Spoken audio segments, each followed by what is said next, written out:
অসমৰ মুখ্যমন্ত্ৰী হিমন্ত বিশ্ব শৰ্মা ডাঙৰীয়াই উজনি অসমত বানপানীত বিপদত থকা মানুহখিনিৰ খবৰ ল'ব যোৱাৰ বাবে আকাশ দলে বেয়া পাইছে নেকি? মুখ্যমন্ত্ৰী আহিব নেপালী খুটিলে ইতিমধ্যে গোটেই মুখ্যমন্ত্ৰী অহা যিটো পথ সেইটো চাফা কৰি আছে, চাফ চিকুণ কৰি আছে, বোকাবিলাক আঁতৰাই দিছে। তাৰ পাছত আপোনাৰ সেই জেচিবি যে লাগি আছে, জেচিবি য'ত আছে য'ত আচলতে মুখ্যমন্ত্ৰী ভৰি বোকাত পৰিব বুলি চাফা কৰি আছে। যদি বেয়া পোৱা নাই তেতিয়াহ'লে এনে ধৰণৰ কিছুমান ফাল্টু আৰু আননেচেচাৰী কথা কৈ কিনে অসমৰ মানুহখিনিক কি কাৰণে বিপদে পৰিচালিত কৰাৰ বাবে চেষ্টা চলাই আছে এই আকাশ দলে। তাৰ পৰা আপোনাৰ 100 মিটাৰ হ'ব, 100 মিটাৰত এটা ডেড বডি পৰি আছে। সেই ডেড বডিক উদ্ধাৰ কৰিবলৈ এতিয়া জেচিবি নাহে। अरे कहना क्या चाहते हो?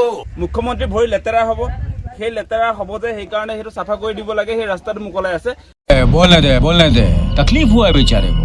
बोल हाँ। মুখ্যমন্ত্ৰী ভৰি লেতেৰা হ'ব, সেই লেতেৰা হ'ব যে সেইকাৰণে সেইটো চাফা কৰি দিব লাগে। সেই ৰাস্তাটো মুকলাই আছে। আমি সকলোৱে জানো অসমৰ মুখ্যমন্ত্ৰী হিমন্ত বিশ্ব শৰ্মা ডাঙৰীয়াক অসমৰ ৰাইজে কিমান ভাল পায়। সেই কথাটো এইবাৰ বিধানসভা ইলেকশ্যনত ৰিজাল্টে সকলো অসমবাসী ৰাইজক প্ৰমাণ কৰি দিছে যে বিজেপি পাৰ্টিটোক অসমৰ ৰাইজে কিমান ভাল পায়।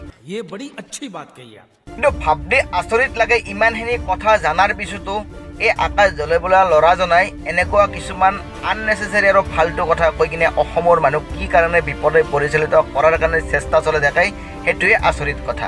উজনি অসমত বানপানীত বিপদত পৰি থকা মানুহখিনিৰ খবৰ ল'ব যাওঁতে অসমৰ মুখ্যমন্ত্ৰী হিমন্ত বিশ্ব শৰ্মা ডাঙৰীয়াই সকলো সাধাৰণ ৰাইজৰ লগতে কিমান ধুনীয়াকৈ মনৰ কথা পাতিছে আপোনালোকে চাই লওক।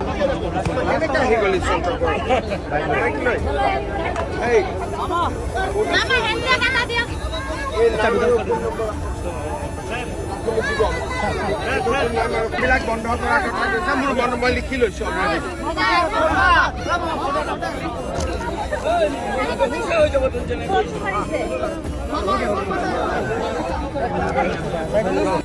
অসমৰ মুখ্যমন্ত্ৰী হিমন্ত বিশ্ব শৰ্মা ডাঙৰীয়াই উজনি অসমত বানপানীত বিপদত পৰি থকা মানুহখিনিৰ ওচৰত গৈ কিনে এনেকুৱাকৈ সাধাৰণ ৰাইজৰ লগত সুন্দৰকৈ কথা পতা বাবাই এই আকাশ দলে বোলা জ্বলনত অলপ জ্বলন বৰণ উঠছি নেকি? কাৰণ কিয় অসমৰ মুখ্যমন্ত্ৰী হিমন্ত বিশ্ব শৰ্মা ডাঙৰীয়াৰ এটা স্বভাৱ আছে, যোনটো জেগাত ভৰি দিয়ে সেই জেগাত কোনো বিৰোধী নাথাকে আৰু সেই বিৰোধীবিলাকত যে কোনো অস্তিত্ব নাথাকে, সেই কথাটোত ভয় খাইছে নেকি আকাশ দলে?